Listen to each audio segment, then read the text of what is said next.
Believe it or not, for just a circular shield, we had 6 different sizes. We had different depths. We went through various metal spinnings to try and get the correct shape. We had to get this so it hugged Chris's body, so that it actually fitted his arms. They have so many different shields in this film. We have the heavy shields for the shots where I need to block myself or it's going to be a close-up and it's this nice shiny metallic. We have rubber shield when I'm actually knocking someone out with it and I actually got to hit somebody. We've had a couple shields that are magnetic for when I got to slip it on my back. And then we'll use no shield at all every now and then. Every now and then we'll have to do a shot where I have to throw it, and those just CGI it. The toughest thing about the shield was making it believable that this guy could throw this thing, have it bounce off something and take some guy out and have it come back to him.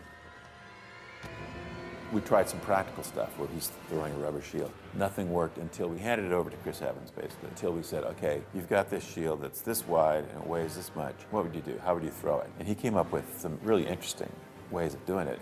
He had nothing in his hands. He's just miming the action. It was basically Chris Evans' ability to mime throwing and catching that shield that made it work. It's very underrated, that kind of stuff, because if an actor doesn't get it right, there's nothing that we can do to make it work. You know, we can only work with what the actor gives us, and he's great. He just performs every time. And we're always making sure not to make it look like a frisbee, not to make it look like a boomerang, but always giving it sort of a special arc so that it moves in a particular way, it bounces off of things.